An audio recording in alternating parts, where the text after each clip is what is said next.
Hola, tengo 67 años y vivo en El Paso, Texas. Durante 50 años, todos creyeron que yo era la hija obediente, la que aceptó su destino en silencio, la que nunca cuestionó cuando me quitaron la oportunidad de estudiar para cuidar de la familia.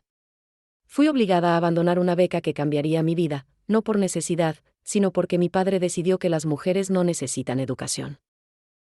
Hoy estoy aquí con el corazón en la mano para contarte cómo, después de medio siglo, finalmente ajusté cuentas con el hombre que destruyó mis sueños. Decidí abrir mi corazón porque ya no tengo nada que perder y porque sé que hay otras mujeres allá afuera que quizás estén viviendo en silencio, esperando a que ya sea demasiado tarde. Si mi historia puede mostrar que nunca es tarde para recuperar lo que nos fue robado, entonces habrá valido la pena. Si te conmueve lo que estoy a punto de contarte, te pido que dejes tu comentario, le des like y te suscribas a este canal. ¿No sabes lo importante que es para mí saber que no estoy sola, que alguien me escucha? Me llamo Rosa Elena Márquez. Tengo 67 años. Vivo en El Paso, Texas, a pocos minutos de la frontera con México. Y después de medio siglo guardando silencio, finalmente voy a contar la verdad sobre lo que mi padre me hizo. Sobre cómo me arruinó la vida cuando tenía apenas 17 años. Y sobre cómo, ahora que él tiene 89 años y me necesita, voy a cobrar cada una de las lágrimas que derramé por su culpa. ¿Creen que soy cruel? ¿Piensan que una hija no debería hablar así de su padre? Quizás tengan razón. Pero déjenme preguntarles algo, ¿cuántas veces en la vida hay que tragar el orgullo? ¿Cuántas veces hay que sonreír mientras te destrozan? ¿Cuántos años hay que esperar antes de que sea tu turno de hablar, de existir, de importar? Yo esperé 50 años. Nací en Ciudad Juárez, en el estado de Chihuahua, México. Mi familia no era rica, pero tampoco éramos pobres. Mi padre tenía un negocio de importación y exportación que le daba bien para vivir. Teníamos una casa grande cerca del centro, con un patio donde mi madre cultivaba jazmines que perfumaban toda la cuadra. Recuerdo el olor de esas flores mezclado con el aroma del mole que mi madre preparaba los domingos. Recuerdo las tardes calurosas donde el único sonido era el canto de las cigarras y las voces de los vecinos platicando en las banquetas. Yo era la única mujer entre 3 hermanos. Tengo 2 hermanos mayores, Roberto y Miguel. Desde que tengo memoria, ellos fueron los príncipes de la casa. Todo era para ellos. Los mejores cortes de carne en la mesa. Las primeras palabras de mi padre cuando llegaba del trabajo. Las esperanzas, los sueños, el futuro de la familia. Y yo era la hija. La que debía ayudar a mi madre en la cocina. La que debía aprender a coser, a planchar, a ser invisible. Pero había algo que mi padre no sabía. Yo era inteligente. Muy inteligente. En la escuela, mis calificaciones eran perfectas. Los maestros me adoraban. Me decían que tenía un don para la historia, que podía recordar fechas, eventos, detalles que otros olvidaban. Yo podía leer un libro y recordarlo palabra por palabra.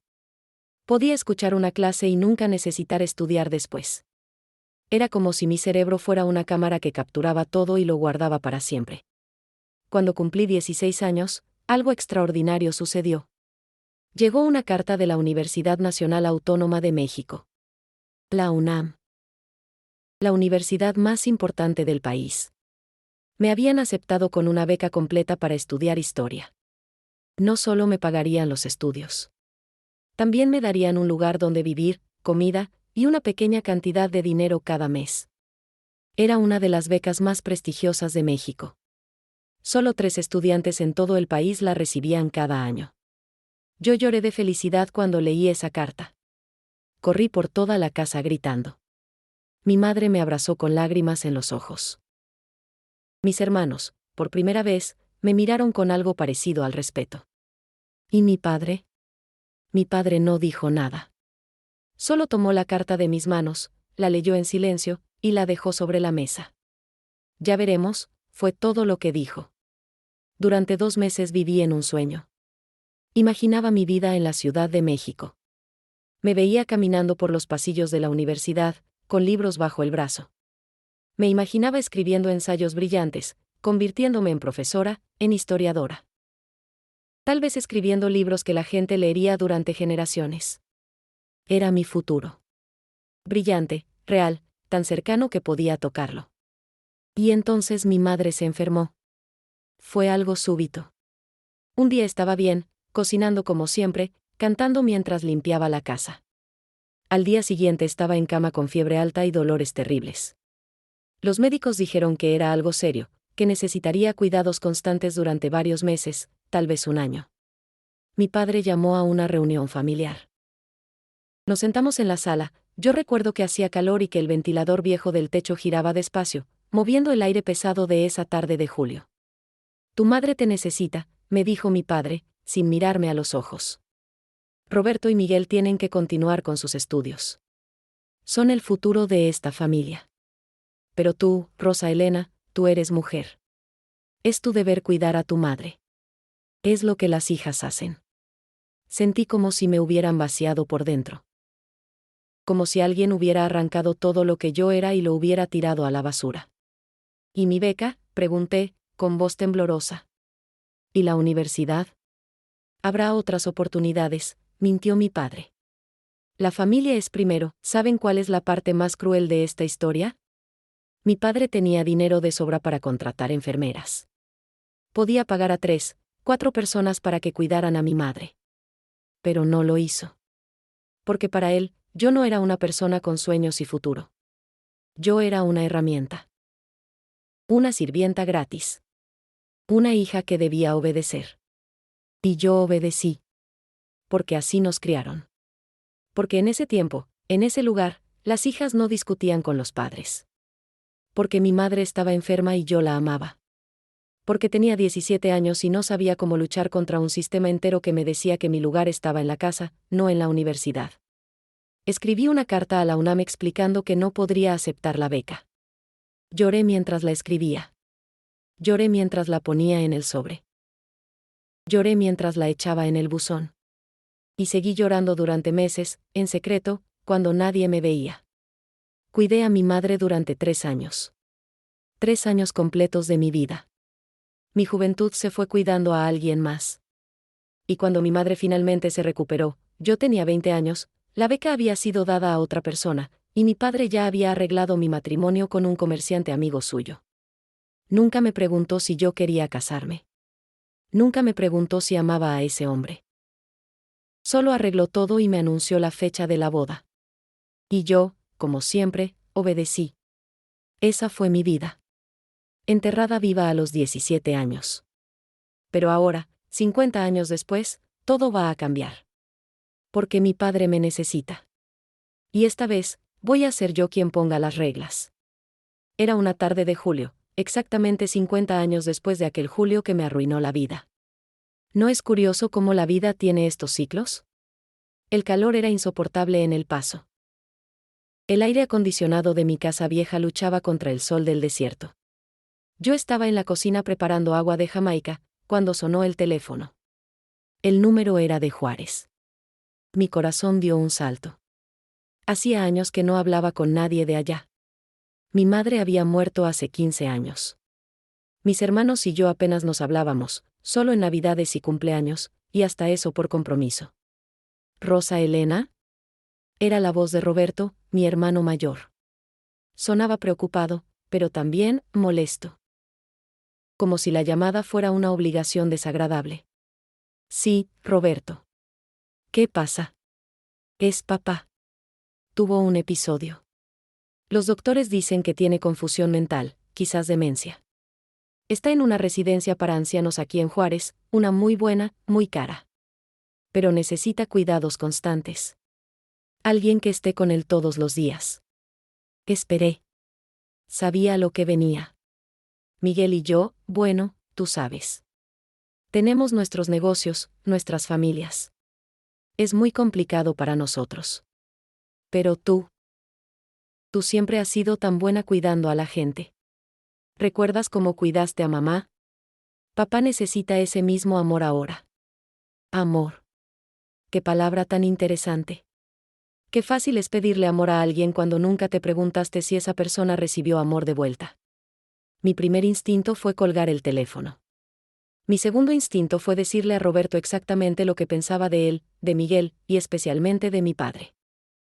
Quería gritarle que papá tenía dinero de sobra para pagar cuidadores profesionales, igual que lo tuvo 50 años atrás cuando decidió arruinar mi vida en lugar de contratar enfermeras para mi madre.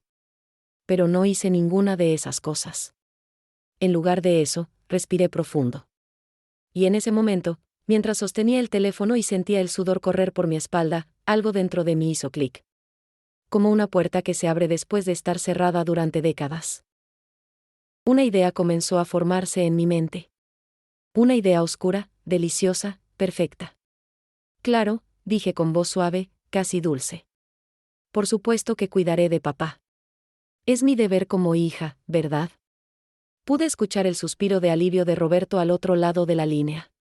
El muy idiota pensó que había ganado. Pensó que yo era la misma niña obediente de 50 años atrás. Gracias, Rosa Elena. Sabía que podíamos contar contigo. Siempre has sido la más responsable de la familia. Responsable. Otra palabra bonita para decir, la que hace lo que le dicen sin quejarse. Terminamos de hablar sobre los detalles. Mi padre estaba en la residencia San Francisco, un lugar lujoso para ancianos en la zona más exclusiva de Juárez. Roberto y Miguel habían arreglado todo, incluyendo la parte donde yo dejaría mi vida en El Paso para ir a cuidar del viejo. Después de colgar, me senté en la mesa de mi cocina. Mi casa era pequeña pero mía. La había comprado con los ahorros de toda una vida de trabajos humildes. Limpiando casas, cuidando niños, haciendo lo que fuera necesario después de que mi matrimonio fracasara y me quedara sola con 2 hijas que criar. Mis hijas ya eran adultas ahora, con sus propias vidas. Una era enfermera en Houston, la otra trabajaba en una escuela en Phoenix. Y yo tenía mis nietas, mis amores, mi razón de vivir. La mayor de mis nietas se llama Carolina. Tiene 27 años y es abogada en Juárez. Trabaja en una firma pequeña defendiendo a familias en casos de herencias y propiedades. Es brillante, feroz, todo lo que yo nunca pude ser. Cada vez que la veo siento orgullo y dolor al mismo tiempo. Orgullo porque ella logró lo que yo soñé. Dolor porque yo pude haber sido como ella, si mi padre no me hubiera robado el futuro. Llamé a Carolina esa misma noche. Le conté sobre la llamada de Roberto. Abuela, me dijo con voz preocupada, no tienes que hacer esto. Ese hombre nunca hizo nada por ti. Déjalo que sufra las consecuencias de cómo trató a su familia. Ay, mi niña, le dije, y no pude evitar sonreír aunque ella no pudiera verme. Voy a cuidarlo. Pero no por las razones que tus tíos piensan. Le conté mi plan. O al menos parte de él, porque ni yo misma sabía todavía todos los detalles. Solo sabía que esta era mi oportunidad. 50 años esperando, y finalmente el universo me estaba dando una oportunidad de justicia. Carolina se quedó en silencio por un largo momento. Luego preguntó, ¿estás segura, abuela? La venganza, no sé si es el camino correcto. No es venganza, le dije, aunque sabía que sí lo era. Es justicia. Es recuperar lo que me quitaron. Es asegurarme de que lo que me pasó a mí no le pase a ninguna otra mujer en esta familia. Pasé los siguientes 3 días arreglando todo. Hablé con mis hijas, les expliqué que me mudaría temporalmente a Juárez. Ellas no estaban felices, pero me entendían. Conocían la historia. Sabían lo que el abuelo me había hecho, aunque yo nunca hablaba mucho del tema. Empaqué una maleta pequeña. Ropa sencilla, algunas fotografías, mi rosario aunque hace años que no rezo. Y una caja de metal que siempre había guardado en el fondo de mi closet. Una caja llena de cartas viejas, documentos, recuerdos de una vida que nunca pude vivir. El día que crucé el puente internacional de El Paso a Juárez, sentí algo extraño. No era miedo. No era tristeza.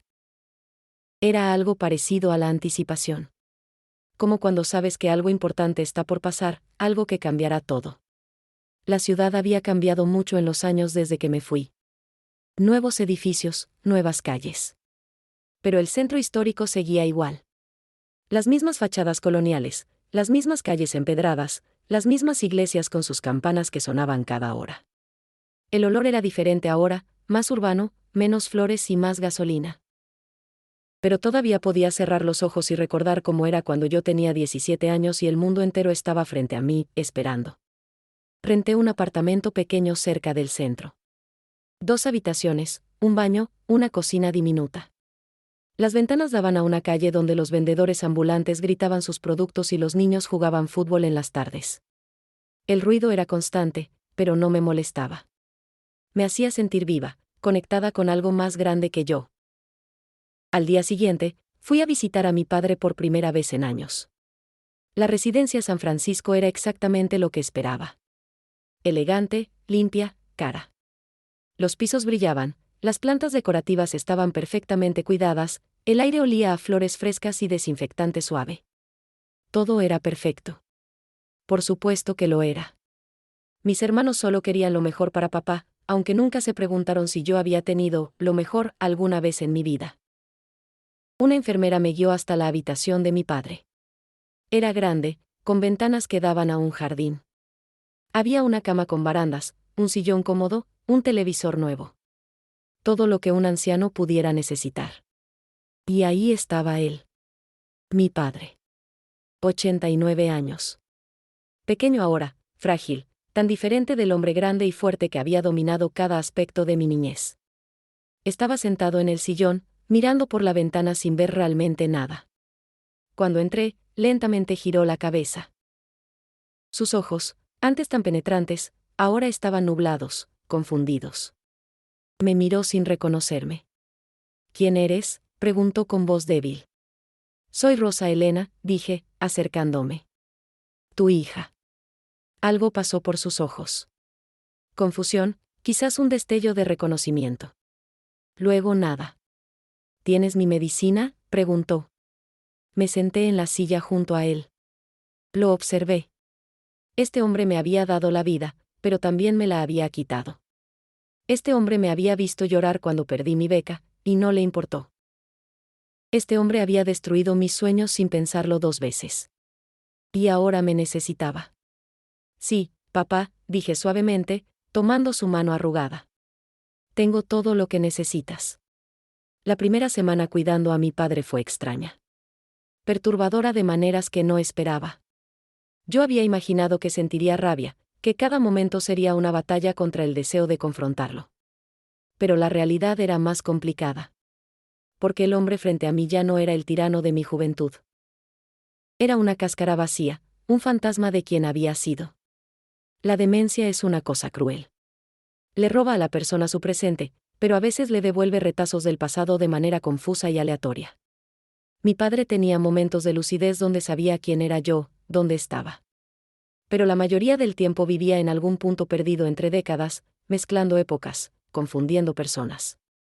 Y fue durante uno de esos momentos confusos cuando escuché la primera confesión.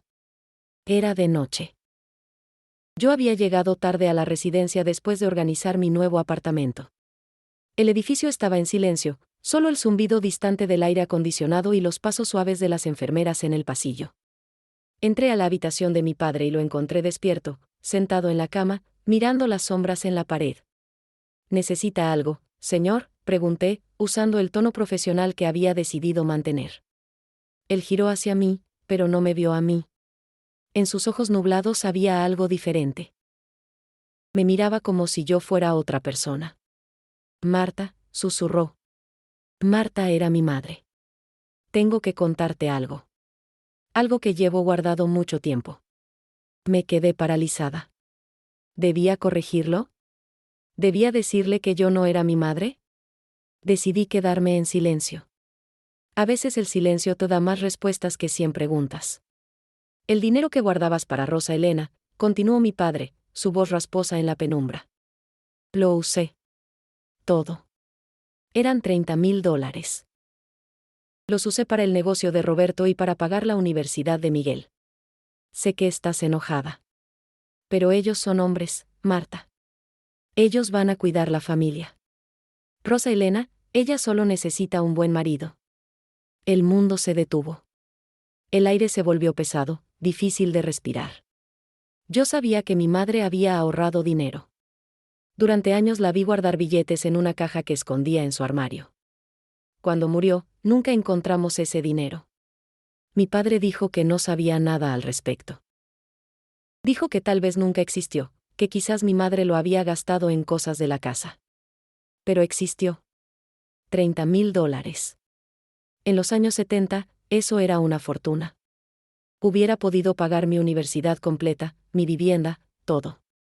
Mi madre lo había ahorrado para mí, durante años, centavo por centavo, mientras mi padre gastaba dinero en mis hermanos sin pensarlo dos veces. Y él lo robó. Conscientemente. A propósito. Mis manos temblaban. Quería gritar. Quería sacudirlo y obligarlo a recordar, a enfrentar lo que había hecho. Pero me controlé. Porque algo me dijo que esta no sería la última confesión. Que si esperaba, si escuchaba, aprendería cosas que necesitaba saber. Saqué mi teléfono. Discretamente, empecé a grabar. ¿Por qué lo hiciste?, pregunté, manteniendo mi voz suave, similar a cómo sonaría mi madre. Porque Rosa Elena es inteligente, dijo mi padre, y su voz tenía un tono extraño. No era orgullo. Era algo más oscuro. Demasiado inteligente. Más que los muchachos. Si la dejo estudiar, va a volverse complicada. Va a querer cosas que una mujer no debería querer. Es mejor así. Casarla joven, mantenerla cerca. Ahí estaba. La verdad que yo había sospechado pero nunca confirmado. Mi padre no me negó la educación porque era tradición, o porque los tiempos eran otros, o porque necesitaba cuidar a mi madre. Me la negó porque le daba miedo mi inteligencia. Porque sabía que si yo estudiaba, si me desarrollaba, él perdería el control sobre mí. Grabé cada palabra. Cada confesión. Cuando mi padre finalmente se durmió, yo salí de la habitación y me senté en un banco del jardín. Era medianoche. El cielo estaba lleno de estrellas que apenas se veían por la contaminación lumínica de la ciudad. Podía escuchar música distante viniendo de alguna cantina cercana, una canción ranchera sobre corazones rotos y amores perdidos. Y yo lloré. No lloré por tristeza, aunque la había. Lloré de rabia. 50 años de rabia contenida finalmente encontrando una salida. Mis lágrimas caían sobre el pavimento del jardín, y yo las dejaba caer. Cada una era una década de silencio. Cada una era un sueño que nunca pude cumplir. Pero también sentí algo más. Sentí claridad. Propósito. Ahora sabía que lo que estaba haciendo era correcto. No era crueldad. Era justicia pura. Este hombre me había robado mi vida conscientemente, deliberadamente, por egoísmo y miedo. Y ahora iba a pagar. Los días siguientes fueron reveladores. Me mudé oficialmente a Juárez, arreglando todo para poder estar cerca de mi padre diariamente. Le dije a mis hermanos que papá necesitaba estimulación mental para mantener la lucidez. Roberto y Miguel, ocupados con sus vidas importantes, aceptaron sin cuestionar. Les dije que le leería libros, le mostraría fotos, cualquier cosa que ayudara con su memoria. Lo que realmente hice fue diferente. Busqué en la vieja casa familiar. Mis hermanos aún no la habían vendido, aunque ahora solo la usaban para almacenar cosas. Encontré cajas y más cajas en el ático. Documentos viejos, fotografías amarillentas, cartas. Y sobre todo, encontré el baúl de mi madre. Era un baúl de madera antigua que ella trajo cuando se casó. Dentro había ropa vieja, manteles bordados, y sobres amarillentos atados con cinta. Cartas. Docenas de cartas que mi madre escribió pero nunca envió. Cartas a su hermana, a sus amigas, a nadie y a todos. Me senté en el piso polvoriento del ático y las leí todas. Y con cada carta, conocí a mi madre de una manera que nunca había podido cuando estaba viva. Conocí sus sueños, sus frustraciones, su dolor. Y aprendí algo que me rompió el corazón. Mi madre también había querido estudiar. De joven, antes de casarse, ella soñaba con ser maestra. Pero su padre, mi abuelo, le negó esa oportunidad. La casó joven con mi padre, un hombre con negocios y futuro. Y toda su vida, ella vivió con ese arrepentimiento. Por eso ahorraba dinero para mí. Por eso escondía cada peso que podía. Porque no quería que yo viviera lo que ella vivió. Quería darme la oportunidad que a ella le negaron. Y mi padre lo sabía. Lo sabía y no le importó. Robó el dinero y me arruinó la vida igual que habían arruinado la de mi madre. Porque para él, para hombres como él, las mujeres no éramos personas completas. Éramos herramientas, decoraciones, objetos para controlar. Llevé esas cartas conmigo. Cada tarde, después de dar de comer a mi padre, de asegurarme que tomara sus medicinas, yo me sentaba a su lado y le leía. Le leía las cartas de mi madre. Le leía sus sueños rotos. Le leía su dolor. Él no entendía la mayoría del tiempo. Pero yo no le leía para que él entendiera. Le leía para que yo pudiera empezar a sanar. Para que mi madre, aunque muerta, pudiera finalmente tener voz. Una tarde, mientras leía, mi padre tuvo un momento de claridad. Me miró y realmente me vio. Rosa Elena, dijo. ¿Por qué me lees estas cartas tristes? Porque son la verdad, papá, respondí. Y la verdad siempre duele. Él cerró los ojos, pero no antes de que yo viera algo ahí. ¿Remordimiento? ¿Vergüenza? ¿O tal vez solo cansancio? Ya no importaba. Carolina vino a visitarme al apartamento esa semana. Trajo comida que había preparado su madre, mi hija. Tamales de pollo, arroz rojo, frijoles. El olor llenó mi pequeña cocina y por un momento me sentí en casa. ¿Cómo va todo, abuela?, preguntó mientras comíamos. Le mostré las grabaciones. Le mostré las cartas. Le conté todo. Carolina, mi nieta abogada, mi niña brillante, escuchó todo en silencio. Cuando terminé, ella tomó mi mano. Vamos a necesitar documentos, dijo. Todo lo que puedas encontrar sobre las propiedades, las cuentas bancarias, cualquier papel que demuestre hacia dónde fue el dinero de la abuela. Si vamos a hacer esto, lo haremos bien. Y así comenzó nuestra investigación. No era solo mi venganza ya. Era un proyecto familiar. Era recuperar lo que nos habían quitado a generaciones de mujeres en nuestra familia. Encontrar los secretos de mi padre se convirtió en mi obsesión. Cada día, después de cumplir con mis deberes de cuidadora, me dedicaba a buscar. La vieja casa familiar se convirtió en mi territorio de cacería. Mis hermanos raramente iban, y cuando lo hacían era solo para recoger algo rápidamente. Nunca se quedaban. Creo que esa casa les traía recuerdos incómodos. A mí también. Pero yo no huía de ellos. El estudio de mi padre en el segundo piso estaba exactamente como lo recordaba. Paredes forradas de libros que él nunca leyó, un escritorio enorme de caoba, archiveros antiguos con llaves oxidadas. Carolina me acompañaba cuando podía, y juntas revisábamos cada cajón, cada carpeta, cada papel amarillento. Mira esto, abuela, dijo Carolina una tarde de agosto, cuando el calor hacía que el aire pareciera vibrar. Sostenía una carpeta vieja, con papeles que se caían a pedazos. Eran documentos de los años 70. Transacciones bancarias, cheques cobrados, recibos. Y todos los números coincidían. Mi padre había retirado exactamente $30,000 de una cuenta que estaba a nombre de mi madre. La fecha era 3 meses después de que yo rechazara la beca de la UNAM. Esto es evidencia, dijo Carolina, sus ojos de abogada brillando con la emoción del descubrimiento. Esto prueba que él tomó el dinero. Pero la cuenta estaba a nombre de mamá, dije. ¿No tenía derecho? Carolina negó con la cabeza. Depende. Si ella había especificado que ese dinero era para ti, entonces no. Pero incluso si legalmente él podía acceder al dinero, moralmente, esto es inaceptable. Seguimos buscando. Y encontramos más. Mucho más. En el fondo del archivero principal, detrás de carpetas llenas de facturas antiguas, encontramos un sobresellado. Estaba marcado con las iniciales de mi madre, MRS, Marta Rodríguez de Sánchez.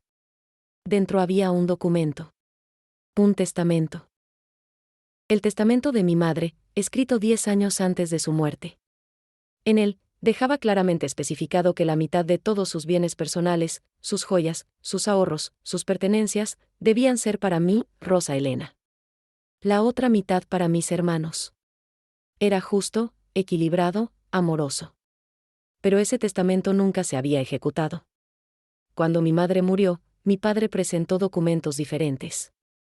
Documentos donde todo se dividía solo entre él y mis hermanos. Donde yo no aparecía. Esto es fraude testamentario, dijo Carolina, su voz temblando de rabia e incredulidad. ¿Cómo pudo hacer esto? Porque podía, respondí simplemente. Porque nadie lo cuestionaba. Porque yo era solo una mujer, y las mujeres no peleaban por herencias. Carolina fotografió cada documento. Hicimos copias de todo. Llevamos los originales a un lugar seguro. Y seguimos excavando en el pasado de mi padre. Lo que descubrimos después fue como abrir una tumba y encontrar más cuerpos de los que esperabas. Mi padre tenía una segunda propiedad. Un terreno agrícola en Sonora que nadie en la familia conocía. Lo había comprado con el dinero de mi madre. Durante décadas, ese terreno había sido arrendado a agricultores locales. La renta iba directamente a una cuenta bancaria secreta que mi padre mantenía solo para él.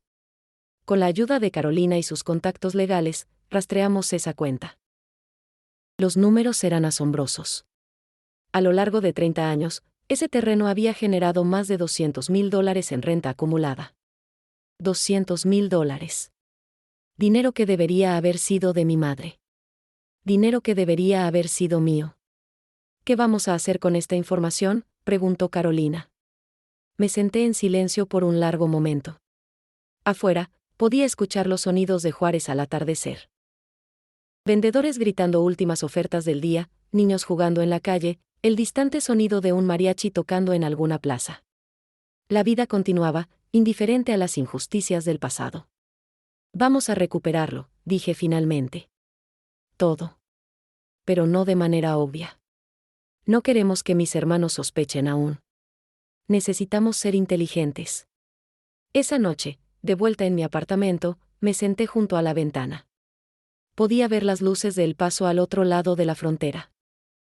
Dos ciudades, divididas por un río y una línea imaginaria, pero conectadas por historias, familias, vidas entrelazadas. Yo había vivido en el medio. Ni completamente aquí ni completamente allá. Una mujer sin raíces porque mi padre había cortado las que yo intentaba crecer. Pero ahora, finalmente, iba a echar raíces nuevas. En mi propio terreno. Con mi propia fuerza. La siguiente semana, algo inesperado ocurrió. Recibí una visita de alguien que no había visto en años. Silvia, la esposa de mi hermano Miguel. Ella tocó a mi puerta una tarde lluviosa, algo raro en el desierto. El cielo estaba gris y el olor de la tierra mojada llenaba el aire. Rosa Elena, dijo cuando abrí la puerta. Se veía nerviosa, sus manos retorciendo el asa de su bolso. ¿Podemos hablar? La invité a pasar. Preparé café, como se hace. Nos sentamos en mi pequeña mesa de cocina, y esperé. Sabía que ella había venido por algo importante. Sé lo que estás haciendo, dijo Silvia finalmente, sin mirarme a los ojos. Sé que estás buscando algo. Y quiero ayudarte. Me quedé callada. ¿Era esto una trampa? ¿Miguel la había enviado? Silvia debe haber visto la desconfianza en mi cara porque rápidamente agregó, no es lo que piensas. Miguel no sabe que estoy aquí. Nadie sabe. Pero yo también tengo razones para querer que tu padre pague por sus pecados. Y entonces Silvia me contó su historia. Cuando ella y Miguel se casaron hace 30 años, mi padre hizo todo lo posible por separar a la pareja. Les dijo a todos que Silvia no era suficientemente buena para la familia. Que venía de una familia pobre, que no tenía educación, que solo quería el dinero de Miguel. Durante años, mi padre trató de convencer a Miguel de divorciarse. Lo peor fue cuando Silvia tuvo su primer aborto espontáneo. Fue devastador para ella. Pero en lugar de consolarla, mi padre le dijo a la familia que era castigo divino por ser una mujer indigna. Que tal vez Dios estaba mostrando que ella no debería tener hijos de los Sánchez. Silvia lloró mientras me contaba esto. Y yo, que había pasado 50 años acumulando mi propio dolor, reconocí el mismo dolor en sus ojos. Él destruye a las mujeres, dijo Silvia, secándose las lágrimas. Es lo que hace. Es lo que siempre ha hecho. ¿Y Miguel? Miguel no es tan diferente. Aprendió bien de su padre. ¿Por qué me cuentas esto ahora?, pregunté. Silvia sacó un folder de su bolso.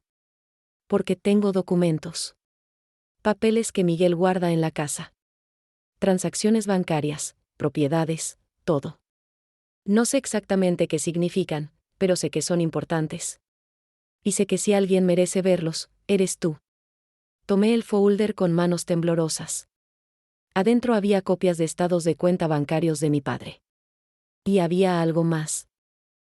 Había pruebas de que mis hermanos habían estado recibiendo préstamos de mi padre durante años. Préstamos que nunca tenían que pagar de vuelta.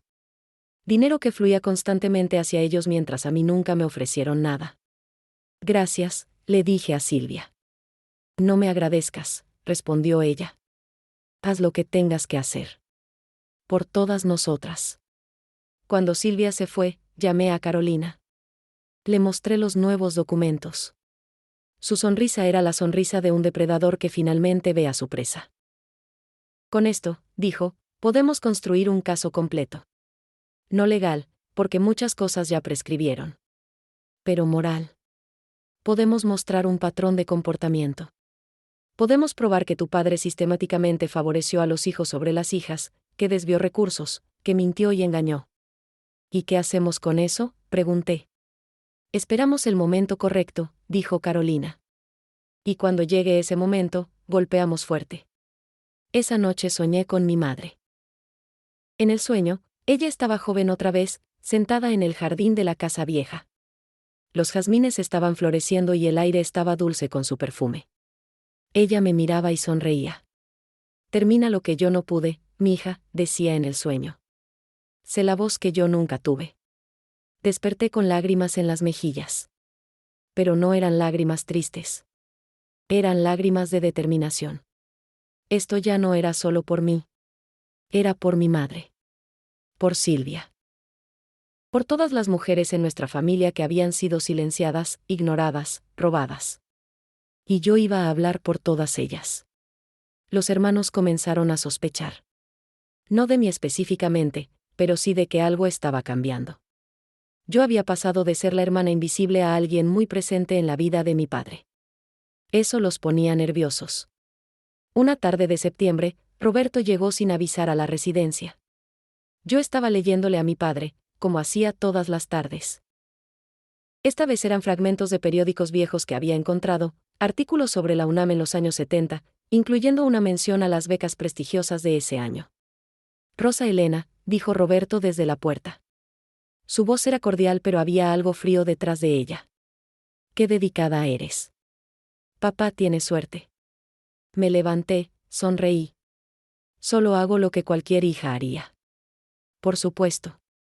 Roberto entró, examinando la habitación como si buscara algo fuera de lugar. Las enfermeras dicen que pasas muchas horas aquí. ¿No es demasiado para ti? Para nada, respondí. Es más, estaba pensando que papá necesita más estimulación. He leído que recordar el pasado ayuda con la demencia. Tal vez podríamos organizar sesiones donde miremos fotos viejas, documentos de familia. Traer recuerdos. Roberto frunció el ceño. No sé si es buena idea remover el pasado. Papá está tranquilo ahora. No queremos alterarlo. Por supuesto que no querían. Porque remover el pasado significaba remover piedras bajo las cuales se escondían secretos. Pero yo insistí suavemente. Es recomendación médica, mentí con facilidad. Hablé con su doctor. Dice que la terapia de reminiscencia es muy beneficiosa para pacientes con demencia. No era totalmente mentira. Había leído sobre eso. Pero mi motivación no era terapéutica. Roberto no pudo oponerse abiertamente sin parecer que no le importaba la salud de papá. Así que asintió, aunque no le gustaba. Está bien. Pero manténnos informados, ¿sí?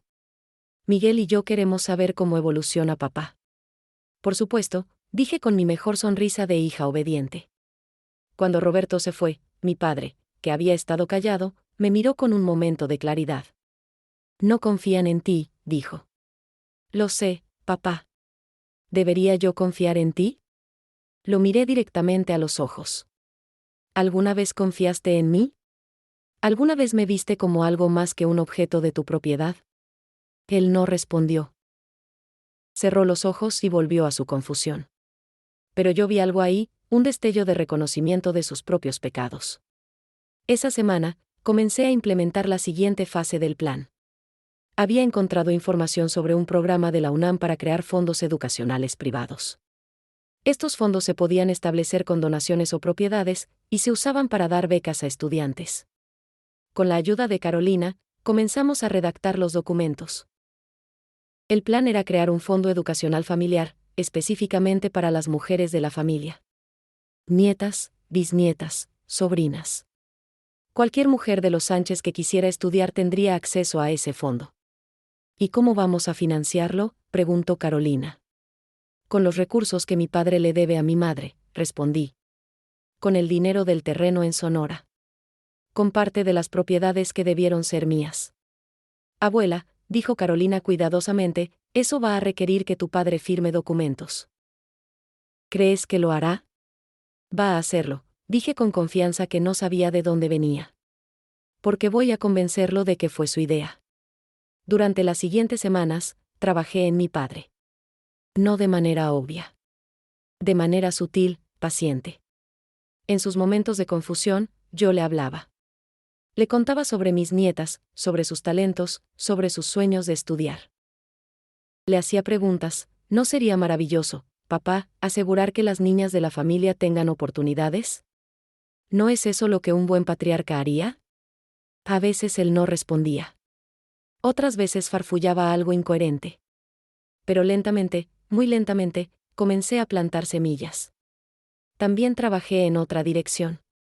Organicé almuerzos dominicales en la habitación de mi padre. Invitaba a la familia, cocinaba los platillos favoritos del viejo. Mole poblano que llevaba horas de preparación. Chiles en nogada cuando era temporada. Tamales que hacía con mis propias manos, como mi madre me enseñó. El olor de esa comida llenaba la residencia. Era el olor de la memoria, del hogar, de tiempos más simples. Y mi padre, rodeado de esos aromas, se volvía más dócil, más confiado. Mis hermanos venían a esos almuerzos. Comían mi comida, alababan mi dedicación, y poco a poco bajaban la guardia. Comenzaron a verme no como amenaza sino como lo que siempre había sido, la hija servicial, la que cuidaba de todos. ¡Qué tontos eran! Una tarde, mientras preparaba el mole en la pequeña cocina de mi apartamento, Carolina vino a visitarme. Olió las especiarias tostadas, el chocolate derritiéndose, los chiles siendo molidos. Huele como en casa de mi mamá cuando era niña, dijo con nostalgia. Aprendí de tu bisabuela, dije, removiendo la olla. Ella decía que el mole llevaba amor y paciencia. Que no podías apurarlo o se arruinaba. Como la venganza, dijo Carolina con una sonrisa pequeña.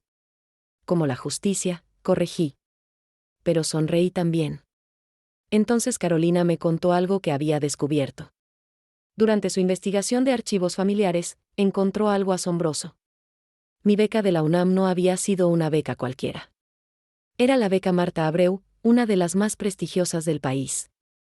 Solo 3 estudiantes por año la recibían en toda la República. Incluía no solo dinero para estudios, sino también alojamiento, comida, acceso a investigaciones internacionales y conexiones con académicos importantes. Abuela, dijo Carolina con lágrimas en los ojos, no solo te quitaron la oportunidad de estudiar. Te quitaron la oportunidad de convertirte en una de las historiadoras más importantes de tu generación.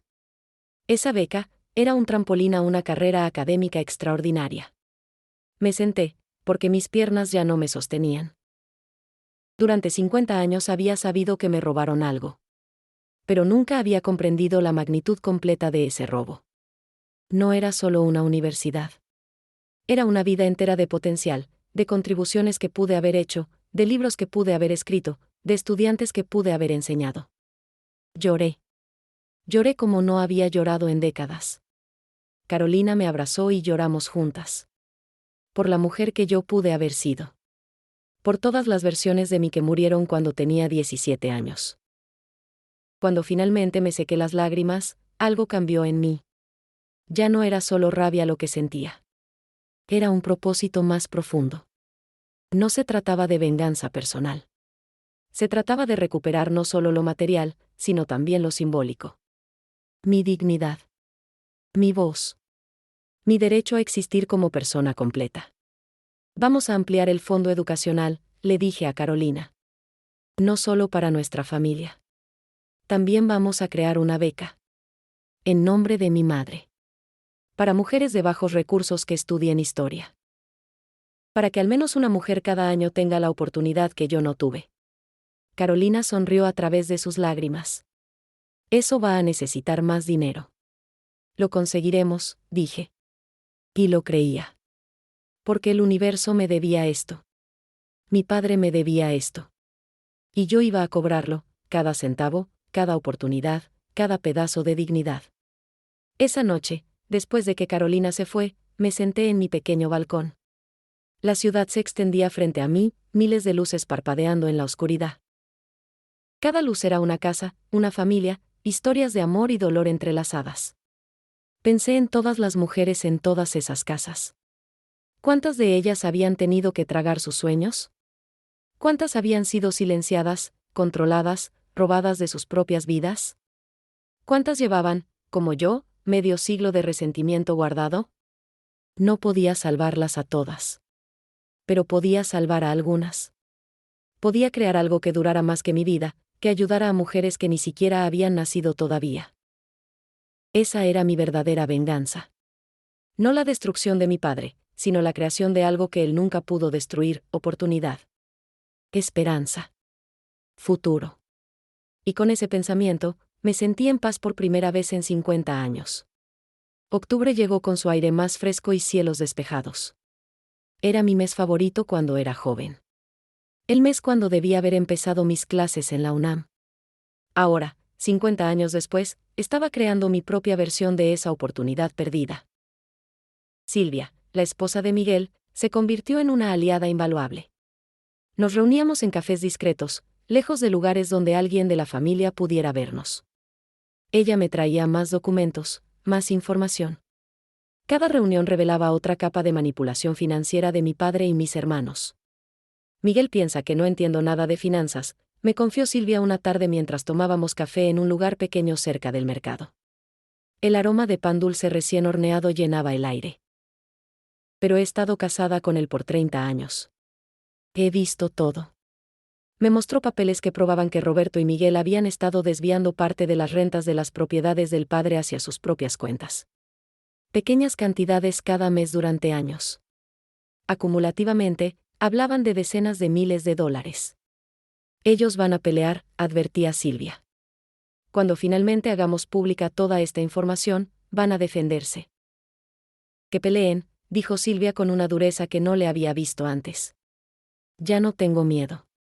Durante 30 años he sido la esposa callada, la que sonríe y asiente. Ya terminé con eso.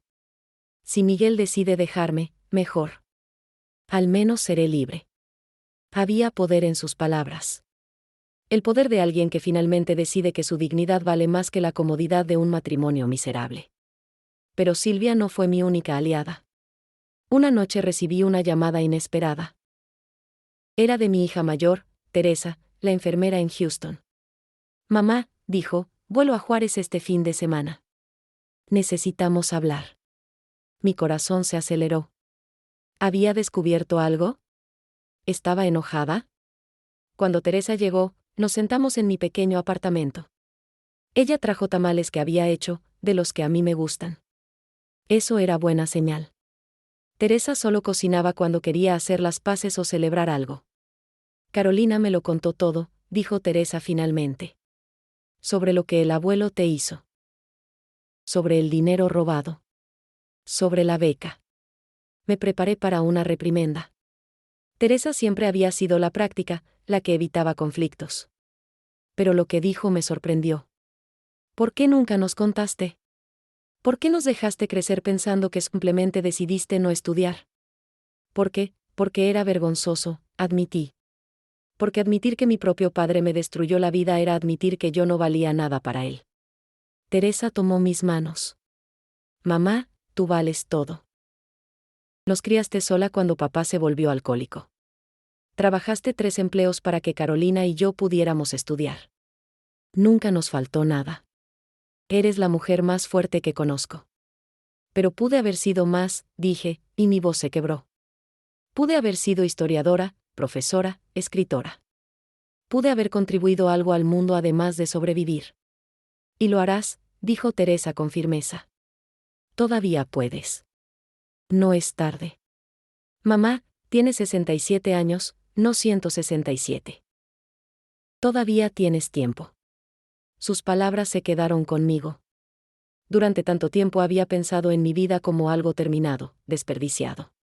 Pero tal vez todavía había capítulos por escribir. Teresa se quedó todo el fin de semana. Juntas visitamos a mi padre. Ella no lo había visto en años. Cuando entró a su habitación y vio al anciano frágil en la cama, algo pasó por su cara. No era lástima. Era algo más complejo. Este es el hombre que te destruyó, dijo Teresa cuando él estaba dormido. No era pregunta. Era afirmación. Sí. Y aún así lo cuidas. Lo alimentas. Le das tus días. No lo hago por él, expliqué. Lo hago porque necesito estar aquí para implementar mi plan. Y también porque alguien tiene que ser mejor que él. Alguien tiene que demostrar que no todos perpetúan el ciclo de crueldad. Teresa me miró con admiración. Eres más sabia de lo que yo sabía, mamá. Los días siguientes trajeron más aliados inesperados. Una de las enfermeras de la residencia, una mujer llamada Lupita que había estado cuidando a mi padre desde que llegó, me buscó una tarde. Señora Rosa Elena, dijo nerviosamente, necesito hablar con usted sobre su padre. Mi corazón se aceleró. ¿Había hecho algo mal? ¿Había descubierto mis grabaciones? Pero lo que Lupita me contó era diferente. Mi padre, en sus momentos de confusión, hablaba con ella. Y le había contado cosas. Sobre cómo controlaba a su esposa. Sobre cómo decidió arruinar mi futuro porque le daba miedo mi inteligencia. Sobre cómo nunca se arrepintió porque creía que había hecho lo correcto. No sé si debería contarle esto, dijo Lupita, pero yo tengo 3 hijas. Y si alguien les hace a ellas lo que este hombre le hizo a usted, yo quisiera que alguien me lo dijera. Le agradecí a Lupita. Y le pregunté si estaría dispuesta a testificar, si fuera necesario, sobre lo que mi padre había dicho. Ella aceptó sin dudar. Una por una, las aliadas se iban sumando. Mujeres que habían visto, que habían sufrido, que estaban cansadas de callar. Era como si mi decisión de finalmente buscar justicia hubiera abierto una puerta, y a través de ella estaban entrando todas las voces silenciadas de nuestra familia, de nuestra comunidad. Carolina organizó una reunión secreta. En su pequeña oficina de abogada, reunió a todas, Silvia, Teresa, Lupita, y 2 primas que yo ni siquiera sabía que tenían sus propias historias de abuso por parte de mi padre y mis hermanos. Esto es más grande que solo la abuela Rosa Elena, dijo Carolina, dirigiendo la reunión como la abogada que era. Esto es sobre un patrón de comportamiento. Sobre una familia donde el patriarcado no era solo tradición, sino arma de destrucción contra las mujeres. Cada mujer en esa habitación compartió su historia. Y con cada historia, el cuadro se volvía más claro y más horroroso. Mi padre no solo me había destruido a mí. Había dejado un rastro de mujeres dañadas, silenciadas, controladas. ¿Qué queremos lograr exactamente?, preguntó una de mis primas, una mujer de 50 años que nunca pudo estudiar porque el abuelo decidió que las mujeres no necesitaban educación. Justicia, dije simplemente. No venganza ciega. Sino recuperación. Queremos recuperar lo que nos robaron. Dinero, sí. Pero también dignidad. Voz. Futuro para las que vienen después. ¿Y cómo lo haremos?, preguntó Silvia. Carolina desplegó un plan detallado. Teníamos suficientes documentos, grabaciones, testimonios. No para un caso criminal, muchas cosas ya habían prescrito legalmente. Pero sí para algo más poderoso, la verdad pública. Un confrontamiento familiar donde todas las mentiras, todos los robos, todas las crueldades saldrían a la luz. El momento clave, explicó Carolina, será cuando el abuelo tenga un momento de lucidez completa. En ese momento, vamos a confrontarlo. Con toda la familia presente. Y vamos a hacer que admita lo que hizo. ¿Y si no lo admite?, preguntó Teresa. Tenemos las grabaciones, respondí. Tenemos los documentos. Tenemos testimonios. Su admisión sería ideal, pero no es necesaria. La verdad hablará por sí misma. Esa noche, después de que todas se fueron, me quedé sola en mi apartamento. La luna brillaba a través de mi ventana, bañando todo en luz plateada. Afuera podía oír la ciudad, música distante, voces, el sonido ocasional de una sirena. Pensé en mi madre. Ojalá pudiera ver esto. Ver a las mujeres de su familia finalmente levantándose, hablando, exigiendo justicia. Ella vivió toda su vida silenciada. Pero nosotras no viviríamos así. Esto es por ti, mamá, susurré en la oscuridad. Por ti y por todas las que vinieron antes. Por todas las que vendrán después. Y sentí, o tal vez imaginé, una presencia cálida a mi alrededor. Como si mi madre estuviera ahí, sonriendo, dándome su bendición. El plan estaba tomando forma. Las aliadas estaban en posición. Los documentos estaban seguros. Ahora solo necesitábamos el momento correcto. El momento cuando mi padre estuviera lo suficientemente lúcido para entender lo que estaba pasando, pero no tan lúcido como para poder manipular la situación. Ese momento estaba llegando. Lo sentía. Como se siente la tormenta antes de que caiga la primera gota de lluvia. Y cuando llegara, yo estaría lista. Noviembre trajo consigo un cambio en mi padre. Los doctores ajustaron su medicación y, paradójicamente, eso trajo momentos de mayor claridad mental. No era constante, había días donde aún estaba perdido en su confusión, pero cada vez más frecuentemente tenía horas donde sabía exactamente dónde estaba, quién era yo, y qué estaba pasando. Era exactamente lo que necesitaba.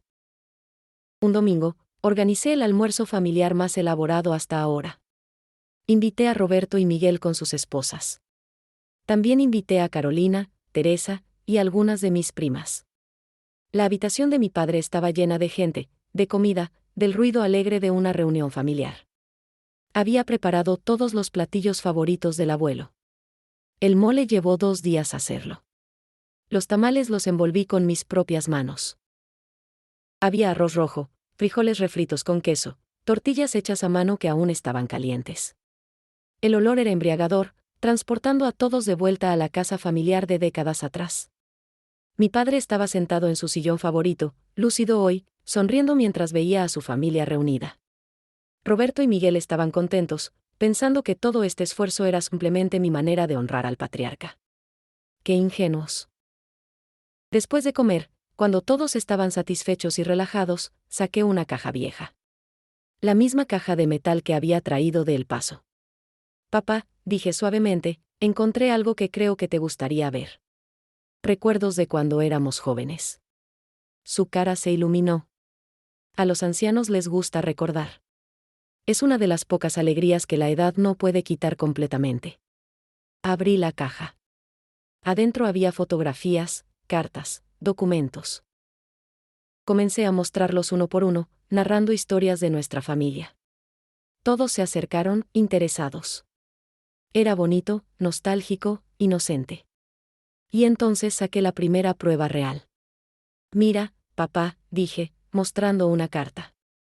Esta es la carta de aceptación de la UNAM. ¿La recuerdas? Cuando me dieron la beca. Roberto y Miguel intercambiaron miradas. No sabían sobre esto. O si lo sabían, lo habían olvidado convenientemente. Mi padre tomó la carta con manos temblorosas. Sí, dijo lentamente. Eras muy inteligente. La más inteligente de todos.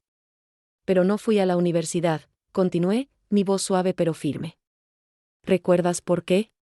Tu madre estaba enferma. Sí. Y tú decidiste que yo debía cuidarla. A pesar de que tenías dinero para contratar enfermeras. El ambiente en la habitación cambió. Roberto se puso tenso. Miguel miró a Silvia, quien mantenía la cara cuidadosamente neutral. Eran otros tiempos, dijo mi padre, usando la excusa familiar. Tal vez, dije. Pero hay algo más, papá. Algo que nunca nos contaste. Saqué otro documento. Era la copia del registro de la cuenta bancaria de mi madre. Carolina lo había conseguido a través de contactos legales. Esta es la cuenta donde mamá guardaba dinero para mi educación. $30,000. ¿Lo recuerdas, papá? Mi padre palideció. Roberto se levantó. Rosa Elena, ¿qué es esto?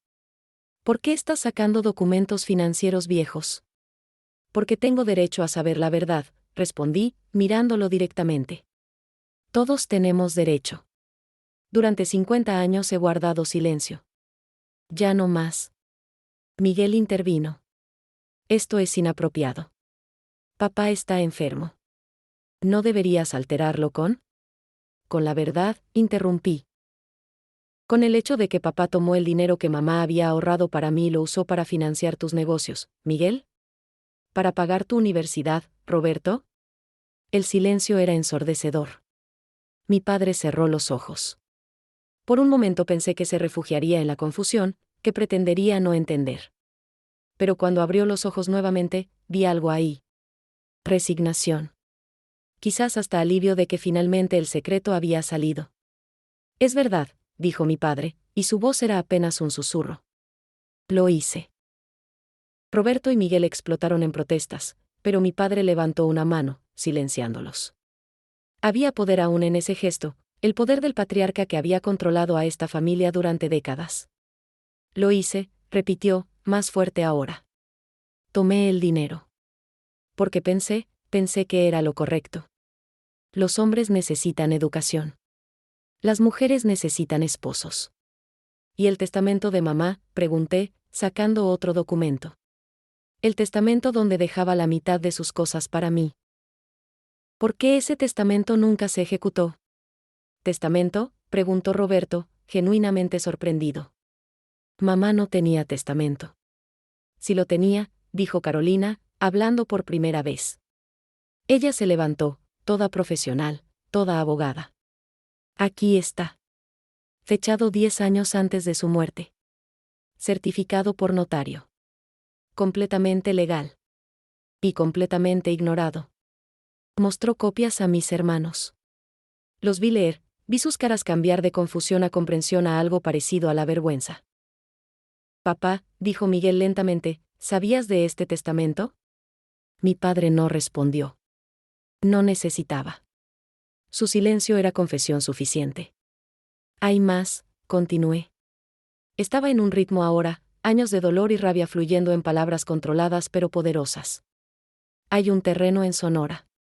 Una propiedad que nadie en la familia conoce. Comprada con el dinero de mamá. Arrendada durante 30 años. Generando ingresos que fueron solo para papá. Saqué más documentos. Estados de cuenta. Contratos de arrendamiento. Prueba tras prueba tras prueba. Esto es increíble, dijo Roberto, pero no me estaba mirando a mí. Miraba a mi padre. ¿Todo esto es verdad? Mi padre asintió lentamente. Yo era el jefe de la familia. ¿Era mi derecho decidir? No era tu derecho robar, dijo Teresa, mi hija, hablando con una dureza que nunca le había escuchado hacia su abuelo. No era tu derecho destruir la vida de tu propia hija. Silvia se levantó entonces. Y no es solo la tía Rosa Elena, dijo. Su voz temblaba pero era clara. También están las cosas que hizo conmigo. Las cosas que dijo cuando perdí mi bebé. El dinero que desviaba de las cuentas que Miguel pensaba que estaban compartiendo conmigo. Miguel se giró hacia su esposa. ¿De qué hablas? De que tu padre nunca me aceptó. Y tú dejaste que me maltratara porque era más fácil que enfrentarlo. La habitación explotó en voces. Acusaciones volando de un lado a otro. Confesiones y negaciones. Era caos, pero era caos necesario. Como cuando abres una herida infectada, duele, sangra, pero es la única manera de limpiarla y sanar. En medio del caos, mi padre comenzó a llorar. No eran lágrimas de tristeza. Eran lágrimas de un hombre que finalmente entendía la magnitud de lo que había hecho. Lo siento, susurró, pero nadie lo escuchó porque todos estaban gritando. Excepto yo. Yo lo escuché. Y esas dos palabras, después de 50 años, eran algo. No era suficiente. Nunca sería suficiente. Pero era algo. Levanté mi mano, pidiendo silencio. Sorprendentemente, todos se callaron. Me miraron, esperando. En ese momento me di cuenta de algo, yo tenía el poder ahora. Yo era quien controlaba la narrativa. Después de toda una vida de ser la silenciosa, la invisible, la obediente, ahora todos esperaban mis palabras. Quiero justicia, dije simplemente. No venganza. No quiero destruir a nadie. Pero quiero recuperar lo que me fue robado. Y quiero asegurar que ninguna otra mujer en esta familia sufra lo que yo sufrí. ¿Qué estás proponiendo?, preguntó Roberto, su voz cansada. Un fondo educacional. Establecido con los recursos del terreno en Sonora. Administrado por mí. Para becas educativas para las mujeres de esta familia. Eso es, comenzó Miguel. Justo, interrumpió Silvia. Eso es justo. Carolina sacó documentos que ya habíamos preparado. También queremos, continuó ella, una disculpa pública. Una admisión de que la abuela Rosa Elena fue tratada injustamente. Y queremos que el abuelo firme los documentos transfiriendo el terreno al fondo. ¿Y si nos negamos?, preguntó Roberto. Carolina sonrió. No era una sonrisa amable. Entonces esto se vuelve público. Cada documento. Cada grabación. Cada testimonio. Y ustedes quedan expuestos como los hombres que perpetuaron el abuso de su padre. La amenaza flotó en el aire. No era hueca. Todos sabían que lo haríamos. Mi padre habló entonces, su voz frágil pero clara. Hazlo. Firma los papeles. Da el dinero. Es lo correcto. Y así, en esa habitación llena de comida y familia y décadas de secretos finalmente expuestos, comenzó la justicia. Los días que siguieron a esa reunión familiar fueron como estar en el ojo de un huracán. Había caos a mi alrededor, pero yo me sentía extrañamente en calma. Las piezas estaban cayendo en su lugar, y después de 50 años de espera, finalmente las cosas estaban moviéndose. Roberto y Miguel intentaron resistirse al principio. Contrataron su propio abogado, argumentando que yo estaba manipulando a un anciano enfermo. Pero Carolina estaba lista. Teníamos más que suficiente documentación probando que todo lo que decíamos era verdad. Y teníamos algo más poderoso, la admisión de mi padre, grabada en video durante aquel almuerzo fatídico. No pueden pelear contra la verdad, les dijo Carolina en la única reunión que tuvimos con sus abogados. Y si intentan hacerlo público, solo se dañarán a ustedes mismos. La prensa ama estas historias. El patriarca cruel que destruyó a su hija brillante para favorecer a sus hijos mediocres. La palabra, mediocres, dolió. Era cruel, tal vez innecesaria. Pero también era efectiva. Mis hermanos finalmente cedieron. El proceso de establecer el fondo educacional tomó 6 semanas. Carolina manejó todos los aspectos legales. El terreno en Sonora fue valuado en casi $300,000. Cuando se vendió, el dinero se depositó en una cuenta especial para el Fondo Educacional Marta Rodríguez, nombrado así en honor a mi madre. Además, mi padre firmó documentos cediendo una de sus casas de renta a mi nombre. No como regalo, sino como compensación parcial por los 50 años de oportunidades perdidas. No era suficiente. Nunca lo sería. Pero era reconocimiento tangible del daño causado. La firma de los documentos finales se hizo en un notario en Juárez. Era una oficina pequeña, con paredes amarillentas y el olor a papel viejo y café. Mi padre estuvo presente, en silla de ruedas, acompañado por una enfermera. Roberto y Miguel también vinieron, con caras de derrota y resentimiento. Yo estaba ahí con Carolina, Teresa y Silvia. Mis aliadas. Mis hermanas en esta batalla. Cuando mi padre tomó la pluma para firmar, su mano temblaba. No sé si era por la edad o por la emoción. Me miró entonces, y en sus ojos vi algo complejo. ¿Arrepentimiento genuino? ¿Resentimiento por ser forzado? ¿Alivio de finalmente liberar esta carga? Tal vez todo eso junto. Rosa Elena, dijo mi padre, su voz apenas audible en la oficina silenciosa. ¿Algún día me perdonarás? Todos esperaron mi respuesta. Era el momento que habían estado esperando. La reconciliación dramática. El perdón que cierra todas las heridas. Pero yo no les di ese momento. No lo sé, papá, respondí honestamente. Han sido 50 años. No sé si el perdón es posible. Pero tal vez podamos tener algo parecido a la paz. Él asintió lentamente y firmó los documentos. Cuando salimos del notario, el sol de diciembre brillaba fuerte. Hacía frío, inusual para Juárez. Me envolví en mi suéter y respiré profundo. El aire frío llenó mis pulmones y me sentí diferente. Como si hubiera puesto algo muy pesado en el suelo después de cargarlo durante décadas. ¿Cómo te sientes, abuela?, preguntó Carolina, tomando mi brazo. Cansada, admití. Pero también, libre.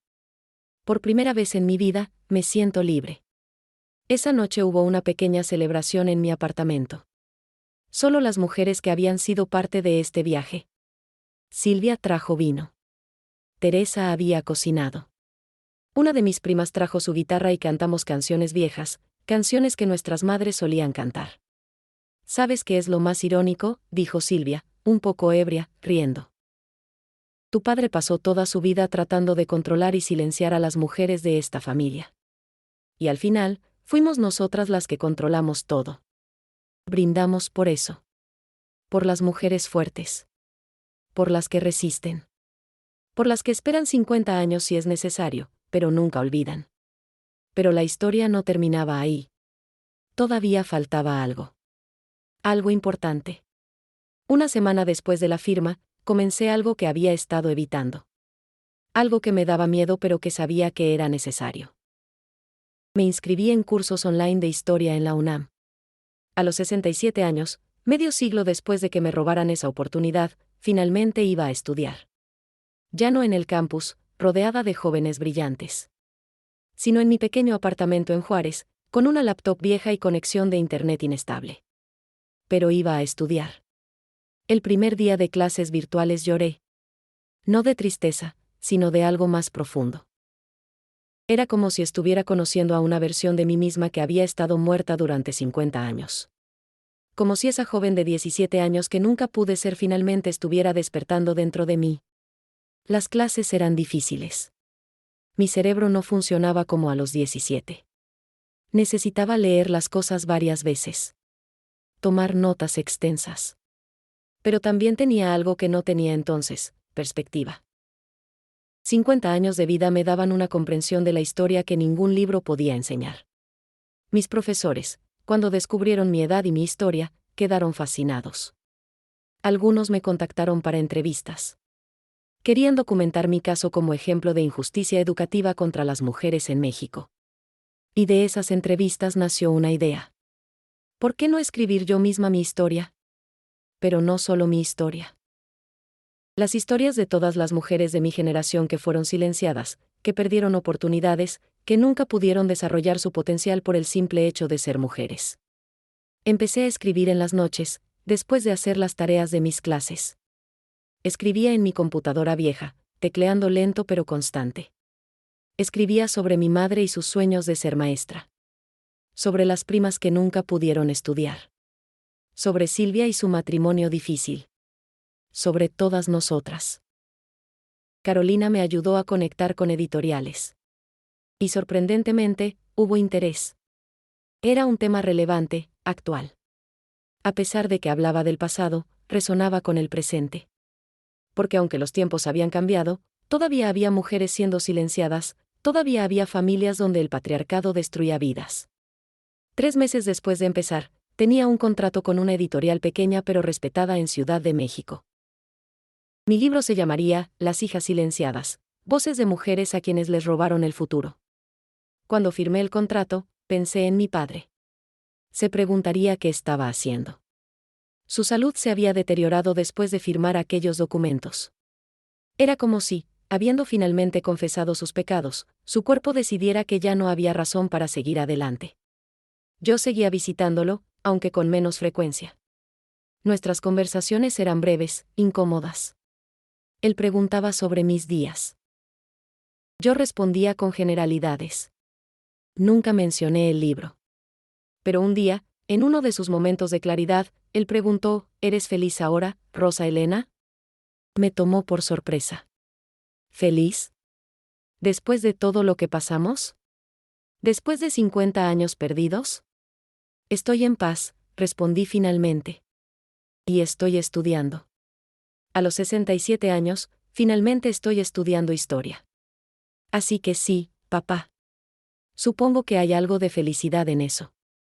Él sonrió. Era una sonrisa triste, cargada de arrepentimiento. Hubiera sido una gran profesora, dijo.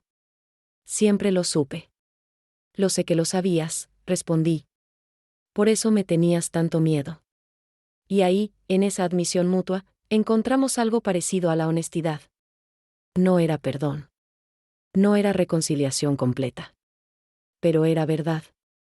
Y después de toda una vida de mentiras y secretos, la verdad era algo precioso. Marzo llegó con sus vientos y su promesa de primavera. Mi padre estaba deteriorándose rápidamente. Los doctores nos dijeron que tal vez solo le quedaran semanas, tal vez meses. Su cuerpo estaba fallando, pero su mente, irónicamente, estaba más clara que nunca. Era como si el universo quisiera que él estuviera completamente consciente al final. Que enfrentara sus últimos días con plena comprensión de lo que había hecho, de lo que había perdido, del legado que dejaba. Una tarde fría, recibí una llamada urgente de la residencia. Mi padre había pedido verme. Solo a mí. No a Roberto ni a Miguel. Solo a mí. Cuando llegué a su habitación, lo encontré sentado en su sillón, envuelto en mantas a pesar del calentador que zumbaba en la esquina. Se veía pequeño, frágil, como si el viento pudiera llevárselo. Gracias por venir, dijo cuando me senté frente a él. Su voz era débil pero clara. ¿Qué necesitas, papá? Necesito decirte algo. Algo que debí decirte hace 50 años. Hizo una pausa, respirando con dificultad. Necesito decirte la verdad completa. Me preparé para otra confesión, otra admisión de sus crímenes contra mí. Pero lo que dijo me tomó completamente por sorpresa. Te tenía miedo, comenzó mi padre. Desde que eras pequeña, te tenía miedo. Eras más inteligente que tus hermanos. Más inteligente que yo. Podías ver a través de las mentiras, podías cuestionar, podías pensar. Y yo era un hombre débil e inseguro disfrazado de patriarca fuerte. Se detuvo, tosió. Yo esperé en silencio. Cuando llegó la carta de la UNAM, supe lo que significaba. Significaba que te irías. Que estudiarías. Que te convertirías en alguien importante. Y que nunca más me necesitarías. Nunca más me obedecerías. Nunca más estarías bajo mi control. Sus palabras me golpearon como puños. Porque era la confirmación de algo que yo había sospechado pero nunca había querido creer completamente. Que su crueldad no era ignorancia o tradición. Era malicia consciente basada en su propio miedo e inseguridad. La enfermedad de tu madre, continuó, fue oportuna para mí. Sé que suena horrible, pero es la verdad. Me dio la excusa perfecta. Pude presentarlo como deber familiar, como necesidad.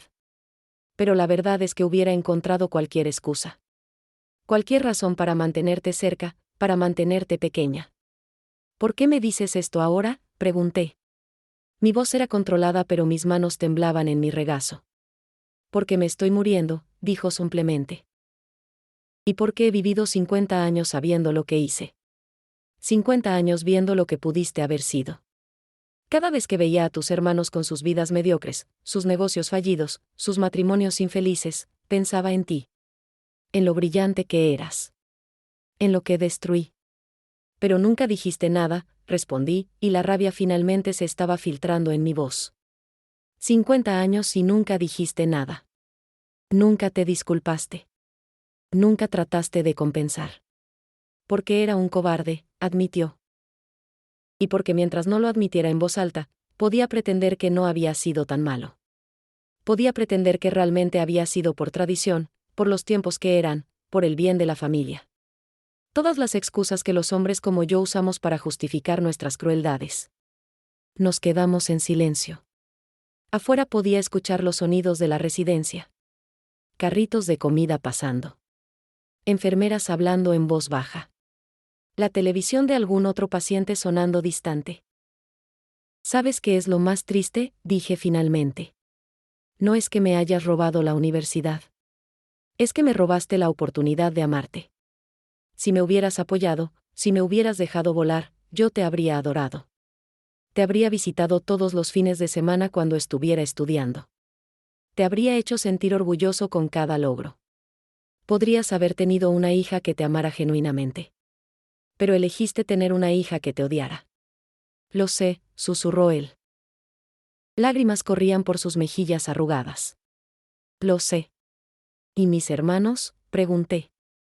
¿También les tenías miedo? Mi padre negó con la cabeza. No. Porque ellos eran mediocres. Eran seguros. Sabía que siempre me necesitarían, que siempre buscarían mi aprobación. Pero tú hubieras volado tan lejos que nunca hubieras mirado atrás. Tenías razón, dije. Hubiera volado. Hubiera sido brillante. Hubiera sido todo lo que podía ser. Y lo hiciste parecer como si ese fuera un pecado en lugar de un don. Fue mi pecado, dijo mi padre. No el tuyo. Nunca el tuyo. Quería levantarme y salir. Quería dejarlo ahí, solo con su confesión y su culpa. Pero algo me mantuvo sentada. Tal vez curiosidad. Tal vez la necesidad de escuchar todo. Hay algo más, dijo mi padre. Algo que necesito que sepas. Tu madre, ella me confrontó antes de morir. Supo sobre el dinero que tomé. Supo lo que te hice. Y me dijo que nunca me perdonaría. Que la única razón por la que no te lo contó fue porque no quería que cargaras con más dolor. Eso me rompió. Mi madre sabía. Todo este tiempo, mi madre había sabido y había guardado ese secreto para protegerme. Me cubrí la cara con las manos y lloré. Por ella. Por mí. Por todos los años perdidos. Ella también escribió ese testamento como acto de rebelión, continuó mi padre. Sabía que yo encontraría la manera de ignorarlo, pero lo escribió de todos modos. Era su manera de decir que no estaba de acuerdo, que no aceptaba lo que yo había hecho. ¿Y la ignoraste de todos modos? La ignoré de todos modos, admitió. Porque era más fácil seguir con la mentira que enfrentar la verdad. Nos quedamos sentados en silencio durante largo rato. La luz de la tarde se filtraba por las ventanas, pintando la habitación en tonos dorados. Era hermoso y triste al mismo tiempo. ¿Qué quieres de mí?, pregunté finalmente. ¿Perdón? ¿Absolución? No, dijo mi padre sorprendiéndome.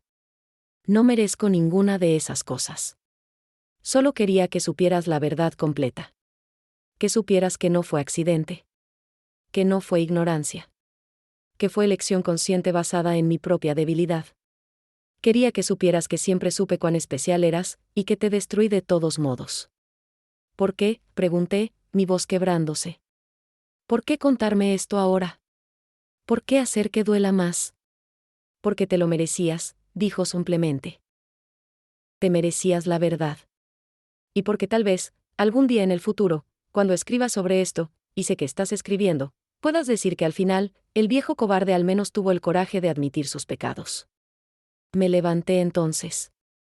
No podía quedarme más. Era demasiado, demasiada verdad, demasiado dolor. Gracias por tu honestidad, dije, mi voz formal, distante. Supongo que es algo. Rosa Elena me llamó cuando estaba en la puerta.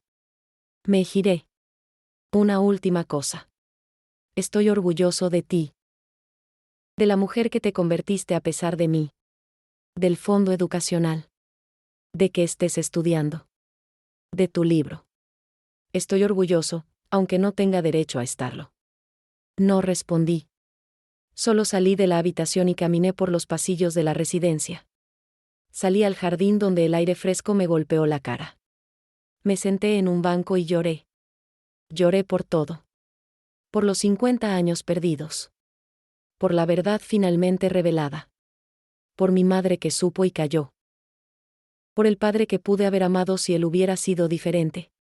Pero también lloré de alivio. Porque finalmente, después de todo este tiempo, tenía toda la verdad. Y con la verdad venía el cierre. No el perdón, quizás nunca el perdón. Pero el cierre. Llamé a Carolina y le conté todo. Ella escuchó en silencio. ¿Cómo te sientes, abuela?, preguntó cuando terminé. No lo sé, admití. Triste. Enojada. aliviada. Todo al mismo tiempo. Eso es normal, dijo Carolina. La verdad rara vez es simple. Pero al menos ahora sabes. Ya no tienes que preguntar. Tenía razón.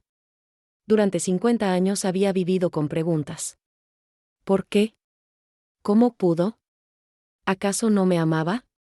Ahora tenía respuestas. Eran respuestas dolorosas, pero eran respuestas. Y con esas respuestas, finalmente podía cerrar ese capítulo de mi vida y comenzar el siguiente. Mi padre murió en abril, 2 meses después de nuestra última conversación. Fue pacífico, según las enfermeras. Se durmió una noche y simplemente no despertó.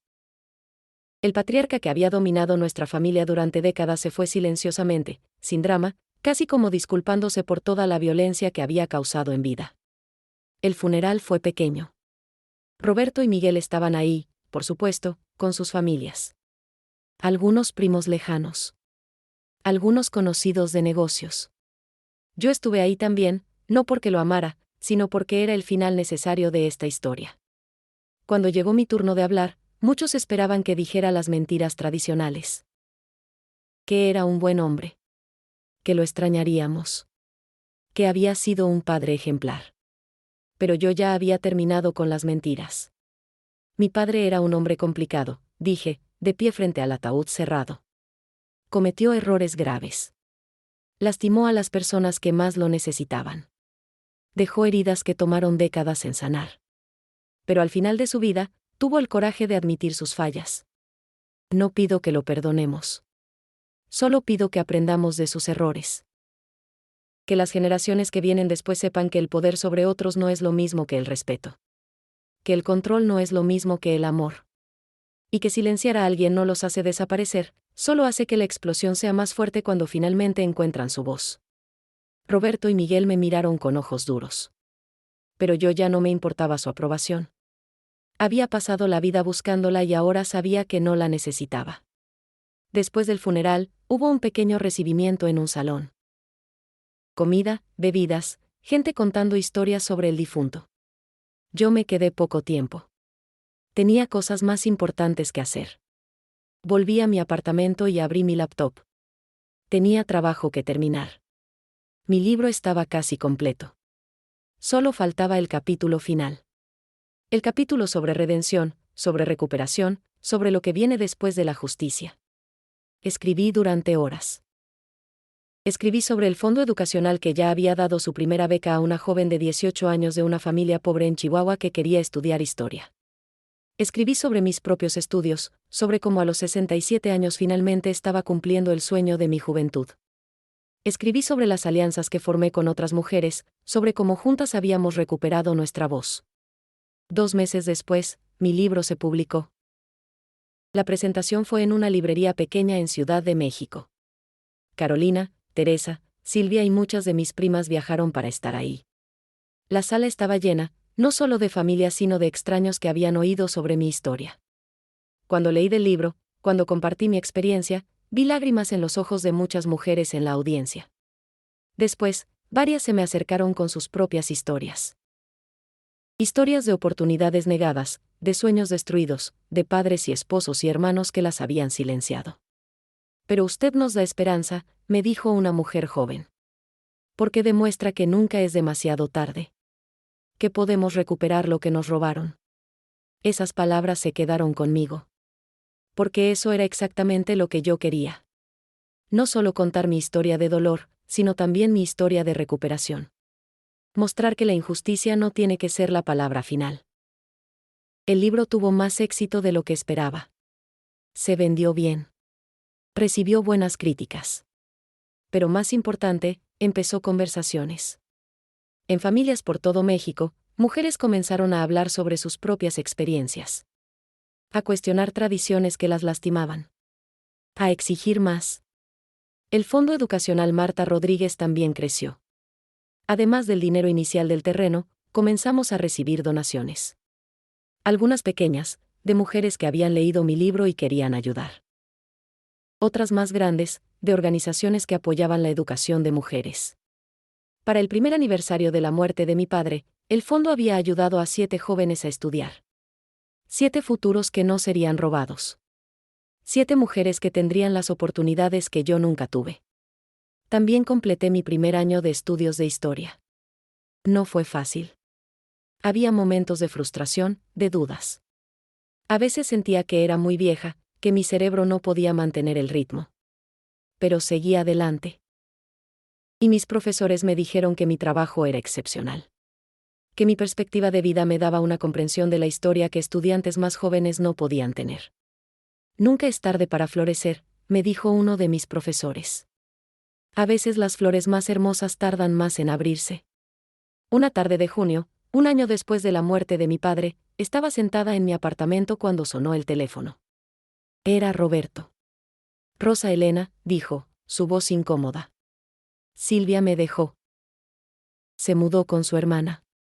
Dijo que ya no podía vivir en una familia que no la respetaba. No sabía qué decir. Lo siento, parecía inadecuado. No lo sientas, dijo Roberto sorprendiéndome. Tiene razón. Todos tenían razón. Papá nos enseñó a ser, bueno, nos enseñó a ser como él. Y eso no fue bueno. Hubo una pausa larga. ¿Crees que algún día puedas perdonarnos?, preguntó Roberto. No a papá. A nosotros. A Miguel y a mí. Por haber sido cómplices. Por haber disfrutado de los privilegios que venían de tu sufrimiento. Era una pregunta justa. Y honesta. No lo sé, dije finalmente. Pero aprecio que lo preguntes. Aprecio que al menos reconozcas que hubo daño. Es un comienzo, dijo Roberto. Sí, acordé. Es un comienzo. Cuando colgamos, me quedé pensando. El perdón era complicado. No era algo que podía forzar. Pero tal vez, con tiempo, podría haber algo parecido a la reconciliación. No olvido. Nunca olvido. Pero tal vez un camino hacia adelante donde pudiéramos coexistir sin tanto peso del pasado. En septiembre, recibí una invitación sorprendente. La UNAM quería honrarme en una ceremonia especial. Querían reconocer mi historia y mi contribución a visibilizar las barreras educativas que enfrentan las mujeres. Me ofrecieron un doctorado honorario en historia. Cuando recibí ese diploma, 50 años después de que debía haber comenzado mis estudios ahí, lloré. No de tristeza sino de triunfo. El círculo finalmente estaba completo. Lo que me robaron, lo había recuperado. No de la misma manera, no en el mismo tiempo, pero lo había recuperado. Carolina estaba ahí, orgullosa. Teresa también. Silvia vino, ya más feliz viviendo sola que lo que había estado en 30 años de matrimonio. Mis nietas y bisnietas estaban ahí, viendo que nunca es tarde para alcanzar tus sueños. En mi discurso de aceptación, hablé sobre mi madre. Sobre cómo ella nunca pudo cumplir sus sueños, pero cómo intentó asegurar que yo pudiera cumplir los míos. Sobre cómo el fondo educacional en su nombre era mi manera de honrarla, de completar lo que ella comenzó. Mi madre nunca pudo ser maestra, dije, mi voz clara en el auditorio lleno. Pero a través de este fondo, a través de las becas que damos, ella está enseñando. Está enseñando que las mujeres merecen oportunidades. Que los sueños importan. Que nunca es demasiado tarde para la justicia. Después de la ceremonia, una mujer joven se me acercó. Era una de las becarias del fondo, estudiando su segundo año de historia. Quiero ser como usted cuando sea grande, me dijo, sonriendo. No, le dije gentilmente. ¿Quieres ser mejor que yo? ¿Quieres ser lo que yo hubiera sido si hubiera tenido la oportunidad que tú tienes ahora? Toma esta oportunidad y vuélate tan alto que ni siquiera puedas ver el suelo. Ella me abrazó, llorando. Y yo también lloré. Porque en ese momento entendí algo importante. Mi vida no había sido desperdiciada. Sí, me robaron 50 años. Pero esos 50 años de dolor, de espera, de paciencia, habían creado algo hermoso. Habían creado un movimiento. Una comunidad. Un legado. Esa noche, de vuelta en mi apartamento, me senté en mi balcón. La ciudad se extendía frente a mí, miles de luces brillando en la oscuridad. Pensé en todo el camino recorrido. En la niña de 17 años que tuve que enterrar. En los años de silencio y sumisión. En el momento cuando finalmente encontré mi voz. En la venganza que se transformó en justicia. En el odio que se transformó en propósito. No había sido fácil. Había costado lágrimas, dolor, años de mi vida. Pero al final, había valido la pena. Porque ya no era solo Rosa Elena Márquez, la hija que fue destruida por su padre. Era Rosa Elena Márquez, historiadora, autora, fundadora de un fondo educacional, defensora de mujeres. Era quien debía haber sido siempre, solo que ahora con la sabiduría de 70 años de vida. Mi teléfono sonó. Era un mensaje de Carolina. Una foto de la primera becaria del fondo, sosteniendo su diploma universitario, sonriendo ampliamente. El mensaje decía: mira, abuela. El futuro que creaste. Sonreí, lágrimas corriendo por mis mejillas. Sí. Este era el futuro que creé. No para mí, porque para mí ya era tarde para muchas cosas. Pero para ellas. Para todas las mujeres que vendrían después. Para todas las que nunca tendrían que elegir entre familia y sueños. Para todas las que nunca serían silenciadas. Esta era mi venganza. Y era perfecta.